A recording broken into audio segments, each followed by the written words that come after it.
Page 16, where it says they're hidden roots. Remember the first class, what did we speak about in the first class? Everything has a body and a soul. Extending this principle, the Baal Shem Tov teaches that the soul of everything in the world is God. Because if a person has a soul, the whole world has a soul that has the godliness in it. Good morning. Good morning. Welcome back.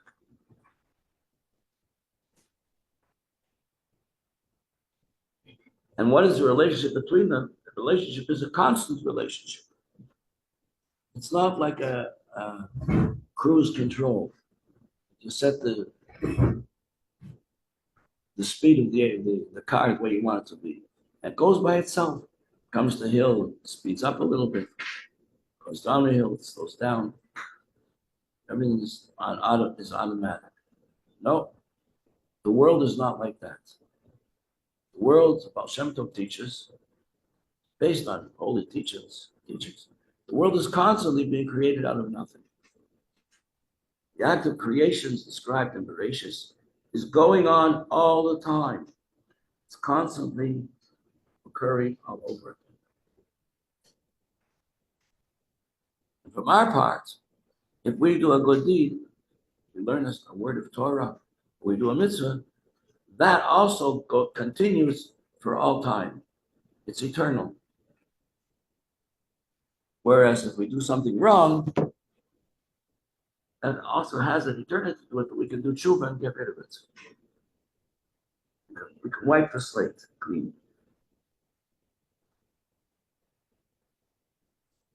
Now, extending this principle, we have to understand this. Page 60. Yeah, I'll get one of these sheets. Yes. Hidden roots. So what we're talking about, creation of the world out of nothing. It's coming into being out of nothing. Remember the example I gave you of a person with a pen ready to start writing something or drawing something or writing some music. First thing has to be this dot. That's the beginning of creation. So similarly, before anything is created, there is only Hashem. You are He before the world was created. You are the same He since the world was created. The creation didn't make any change in you. This is creation of the world, constantly, minute by minute, second by second, constantly ongoing, constantly renewing itself. So we're always living in a new world. Now, page 60, let's read this together. The concept of creation ex nihilo, which means, why do they have to write like this? I don't know. They choose to write like this. Creation out of nothing. What does it mean? That the creating force hides from the created being.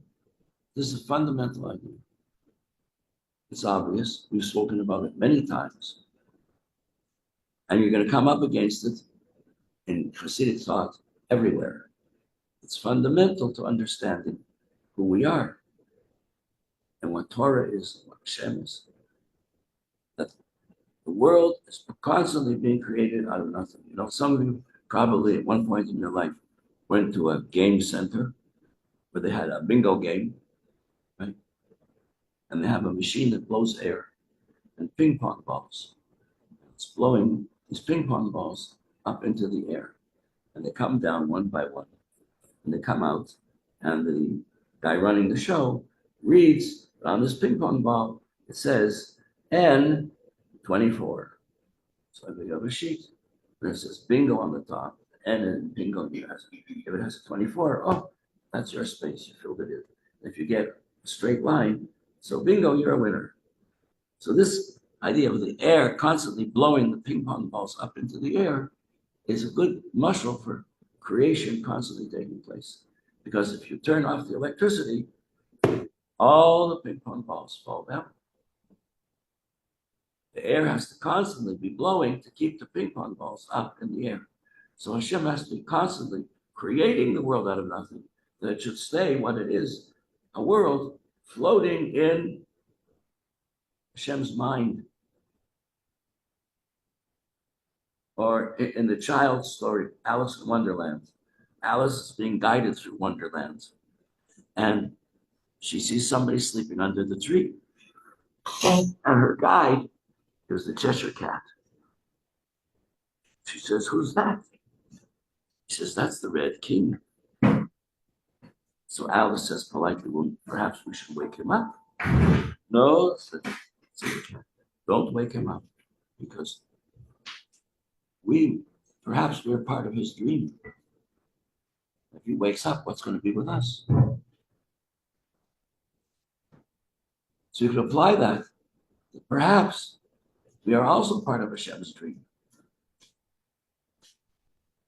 I don't know if you can say that, but just like in the dream, the Red King is constantly dreaming about Alice and her friend. Hashem is constantly creating the world. And if he stops for a second, then there's no more us, there's no more world. All the life returns to its basic source. Now, here's the key thing to understanding this. That the creative force of God hides. He hides so that the creation is not aware of him. It could be that animals, he doesn't hide from animals. So that wolves, I'm told, on a winter's night, when there's a full moon, they howl to the moon. It's like they're aware. The moon is somehow connected with their life force. Now, this is a fundamental difference that we have to understand between things coming gradually into existence from a cause.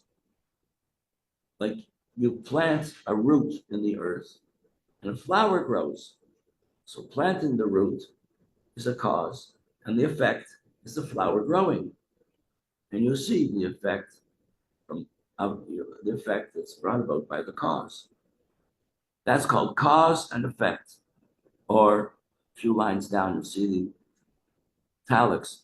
Ila v'olu. That's French. That's not French. It's Hebrew. Ila is a cause. V'olu is the effect.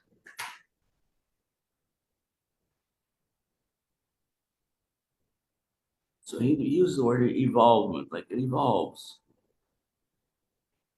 Evolution. It evolves. It gradually develops. This is the difference between things that develop from a cause to an effect, to a cause and effect. Like the chain link idea, which we've discussed. You have a whole chain of creation, links. The lowest point on any link will then become the highest point of the next link down, and the source of its existence. That's illegal, that's cause and effect. So this means that in this level of creation, the thing that's created, let's just say, in its created state, it recognizes that it has a source. And it evolved from this source. And it recognizes the lowest element of the source above it is its source. That is, its most immediate source is the lowest element of the level above it. Clear? Clear? It's not the first time we're discussing this. As in the case of intellect and emotions, here's an example. Like you have an idea and you think that's a very good idea. I could go for that. And you develop a taste and a yearning and an affection for the idea. You want it to be yours. So that the idea has an effect.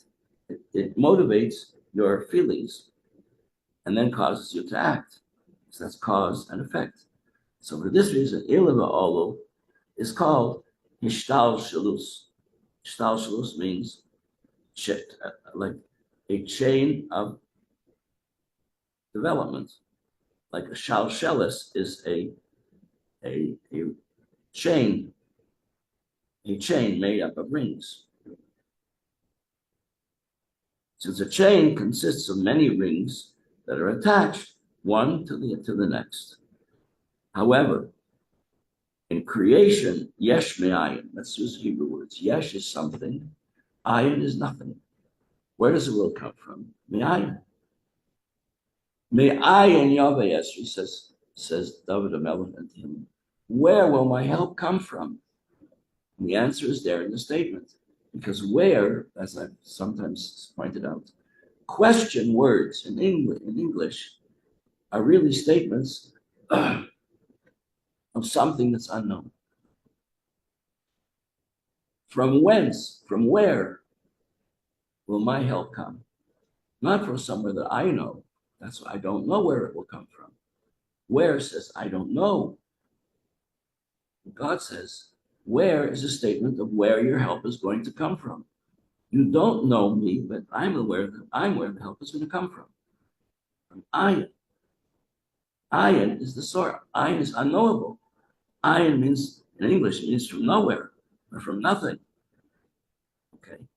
So here in the second paragraph, the source of something that is created is entirely beyond the realm of the understanding of the creation.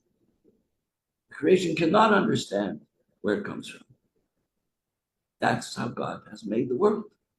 He makes the world, yesh, to be something, me'ayin, from nothing. The world does not feel that it's been created by God. The tree does not feel it's been created by God. And you might argue that many animals do feel that they have a source in God.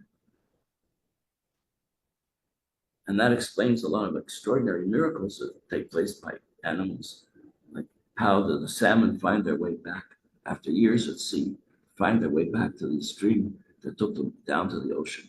And then they go against all odds, they swim back up the stream to the pond where their egg hatched out.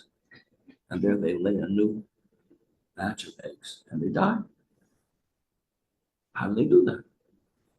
They have a feeling for their source. Maybe, I don't know. The fish didn't tell me. That is why it's called ayin, which means nothing. Since from the point of view of the creation of the created being, its source, it has no source.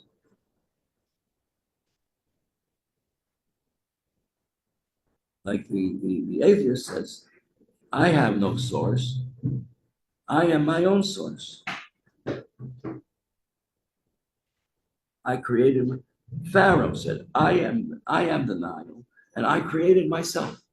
That is the theme song of the Yetzirah. That is the theme song of Klippa. I have no source. I created myself.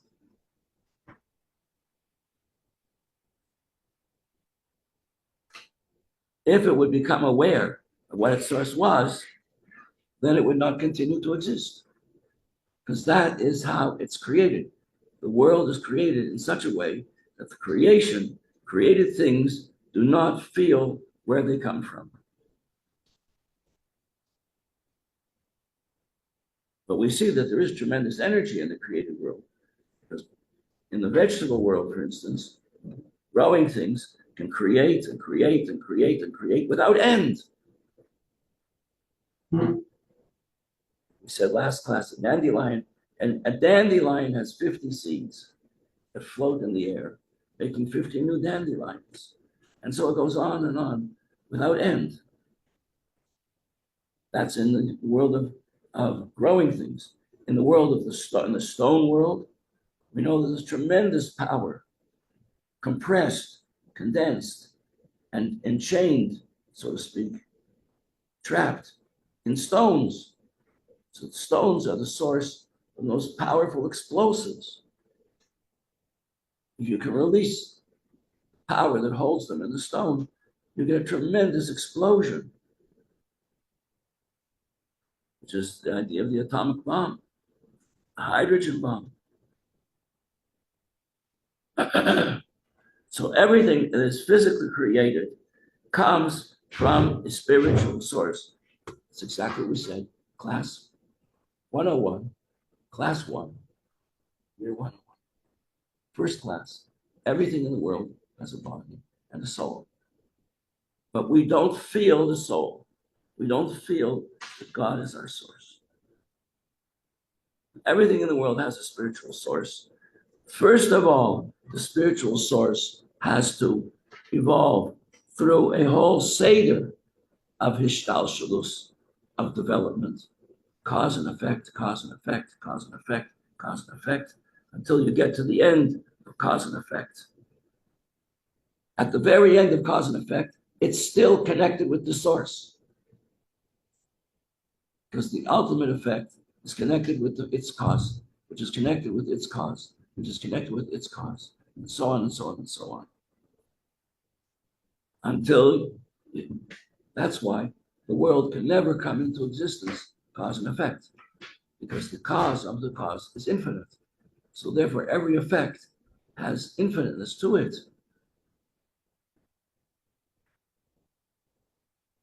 So we're never going to get a defined subject, a defined object by cause and effect, with an object with limitations that has a size, a dimension, this and exactly this and not more, not less, weighs so much and not less, has a lifespan of so much time and not more and not less. That's cause and effect. And from cause and effect, you do not escape from infiniteness of creation. So therefore, there has to be an interruption, a complete interruption, such a complete interruption that the ultimate effect has no inkling of where it comes from. It has to be totally hidden. And then it can be a created being. And this is called creation from nothing, meaning that the source is totally hidden. It's very, very, I copied this out because he puts it, so this, who is this? This is the Rebbe Maharash. And part of the mimer. Yeah, it's in this booklet. Where they translate like Ki Maimonides.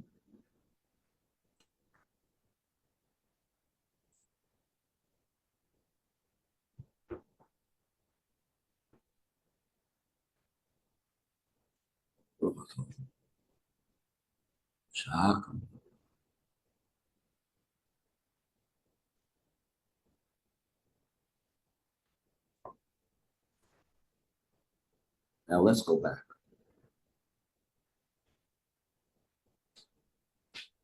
What we were discussing so far in chapter 19 is that the source of life in the Jewish person is the 10 spheres. The highest of these 10 spheres is Chachma. Chachma is the potential for life to connect the highest point, where connection begins between the spiritual source and the created being. So therefore we say, since Chachma is totally insubstantial, therefore it can connect with the infinite. Whereas any other level has a shape and a weight and a dimension, so it cannot connect with the infinite because it's comprised of limits. And limits don't go together with infinite. In mathematics, I didn't learn, I was never good in arithmetic. I learned it like grade 8. If you have a mathematical equation, the left side has to equal the right side. Left has to always equal right in an equation. Equation equals one side to the other. But if you put an infinite concept in there, no equation just falls apart. It doesn't work anymore. The infinite has no limits. So Chachma is where the infinite touches base with us. And this gives life to the whole of our being, but it's hidden. It's hidden from us. However, and therefore, because of the spirit of foolishness, the Yetzer Hara can convince us that there is no source of life. And it doesn't matter what we do. And we can do anything that it's telling us to do because you're still going to be Jewish. So it's not going to count. It's not going to be a problem.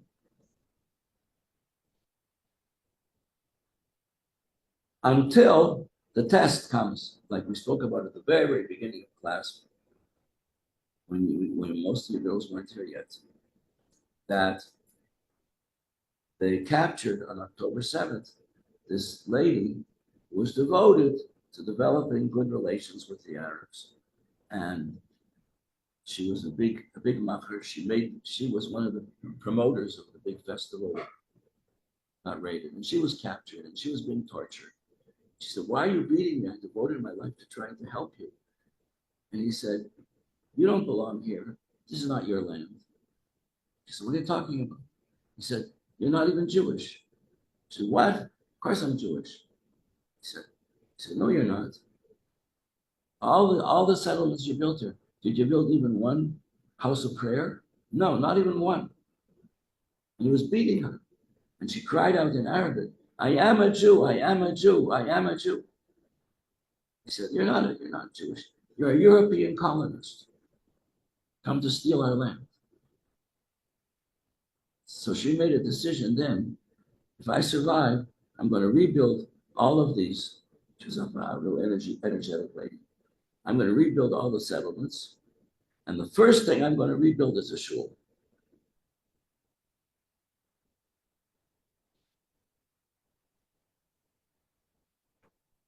So that's what we're describing here in the end of chapter 19, that under extreme circumstances, when a person realizes that his life is at stake, either he's Jewish or he's not, either he worships an idol or he doesn't worship an idol, that's when the Chachma kicks in and makes itself felt. And the person says, this far I went, I was comfortable with it, further I cannot go. I cannot cut myself off ultimately from the source of my life, which is God. That's Chachma. That's the power of Chachma that we see over and over again, hundreds of thousands of times. And even though you'll meet somebody who won't go along that line because the Chachma didn't kick in yet, it's not extreme enough yet. But in the end, it does. It kicks in. Give you an example. I know somebody during the war, this couple stopped having children.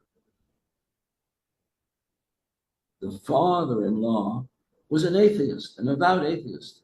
He was very influenced by the winds of communism, socialism that were blowing in the world at that time, like 130 years ago. Yeah, the turn of the century, early 1900s, socialism was blowing very strong as an answer to all the suffering people were going through. And this young child had to go to work in a factory. He was influenced by what people were saying. He became very anti-religious and remained anti-religious his whole life. But with the war going on, Nazi warboats coming close to the shores of America, submarines attacking American boats. So who knew what was going to happen? Were the Germans? The Germans seem to be a very good army. Are they going to land? Are they going to take over America? But they took over France and Italy, Germany, Austria, all these other European countries. All became Nazi countries. So this family didn't have children. And this atheist father came and said to his daughter, why aren't you having children? She said, how can you have children in a world like this? You know, you don't want to have children and then have them sent off to the gas chambers. And he said to her, my daughter, it's always been like this in our history. But there will always be Jews. That's a pretty extraordinary statement for somebody who doesn't believe in God. That means he does believe in the eternity of the Jewish people. And what's the eternity of the Jewish people? That they have our source of our life is in God.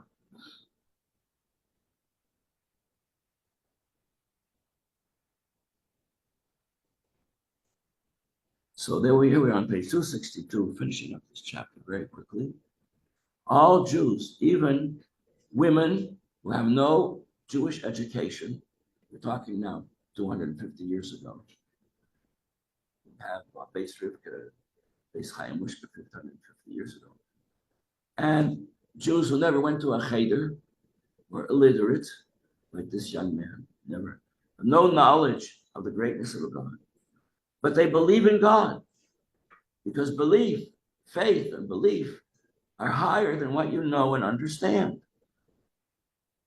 Where knowledge ends, faith and belief begin. So we say about a fool person, next line, page 262. The foolish person believes everything because he has no understanding, doesn't have the brains to understand. Tell him everything. I remember I heard a funny story. There were two Hasidim who were learning in 770. One was a tailor, and one had a dairy restaurant on Kingston Avenue. And he used to learn every morning from the Alter Rebbe. Alter Rebbe says, the statement that people are made like the world, there's a relationship between people and the world, the same way the world is 3/4, 75% water. So people are also 75% water. So this one person said, I traveled all the way from Russia to France. I didn't see so much water. It's true, from France to America, I saw a lot of water, but 75%. And so the tailor said to the restaurant guy, well, some things we just have to take with simple belief. We just have to accept it. Because we believe in their evidence, we have to accept what he says. The fool believes in everything. A clever person understands. He has the power of understanding. However, in relation to the Almighty, who the Almighty is beyond understanding, beyond knowledge, who can anyway comprehend? How can he be comprehended? Whose thought can comprehend him? So therefore, everybody, we're all fools. We're all uneducated children compared to the Almighty, because we cannot grasp this. We can only believe it through faith. And King David says on page 263, chapter 73, I'm foolish. I'm foolish. I'm like an animal compared to you, Hashem, but I'm constantly with you. And I heard the Rebbe say this once. I heard him say it. And he said it with such a power, I couldn't forget it. I'm a tremendous fool, like a total ignoramus. But because of that, I'm constantly with you. So as a rule, that's why even the most simple-minded, most worthless of people, and even though a person keeps no mitzvahs whatsoever, he's called one of the sinning people of Israel. Why are they sinning? Because they don't know what they're supposed to do. They have absolutely no knowledge of what you're supposed to do on Shabbos. Like the Baal Tshuva is invited to a Jewish home for Shabbos. He comes and he rings the doorbell. And the answer then, some kid says, don't you know, don't ring the bell on Shabbos. It's not. They don't know anything. Sin. It says, is it a sin? Yeah, it's a sin. But it's not a deliberate sin. It's done through ignorance. And yet these people who know nothing, they give up their life. They cry out, Shehiro, Israel, Hashem is our God. Hashem is one. Like this lady in the tunnel. I am a Jew, I am a Jew, I am a Jew. And even if they're totally illiterate, totally ignorant of the greatness of God, And even the little knowledge that they do have, which they got from some philosophy course or some hippie, or someone who taught them a little bit of spiritualism, that's not what motivates them, because they don't go into this whole thing that they have a deep understanding of it. It's a little bit of knowledge. But when it comes to the end, they will sacrifice their lives without any knowledge, without reflecting on it, as if it would be impossible for them to deny God, deny their Jewish connection with God. So without any reason or rational argument whatsoever. And that's why the Reformed congregations very often have beautiful, beautiful synagogues. People donate willingly because they're Jewish. And their children marry out, but they still give money. That they have to have a connection with Judaism. And they don't do anything. They don't know to do anything. They're never educated to do anything. And when push comes to shove, they give up their life and say, "Hear, O Israel, the Lord is our God, and the Lord is one." That's because the Chachma connects with the Ein Sof, with the infinite. And then when that kicks in, they give their life to God. Because a Jew cannot and will not allow himself to be separated from the infinite.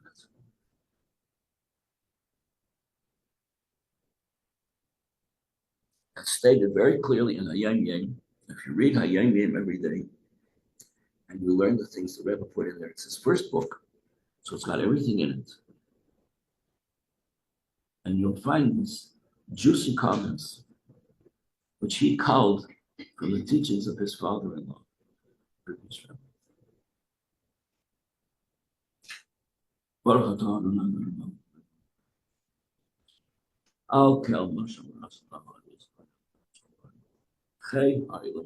I'm not going to be here tomorrow. Not in this classroom. My children are kidnapping me with my wife and taking us away. So here, charity to be given. Thank you. Workshops.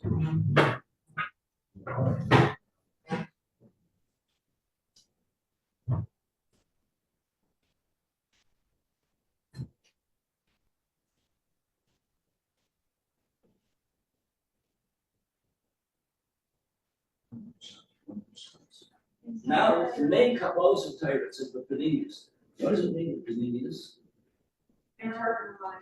What does that mean? That means when you learn an idea, you bring it into your heart, and this becomes your idea, and it stays with you forever and ever and ever. That's Paninius. Now, how do you do that? Now you have tremendous strength to be able to do that. This is composer Torah, the Paninius. Now, after Shavuos, now the Paninius really begins. It's nice to say, yeah, I would like to receive the Torah. Now is when it starts. That is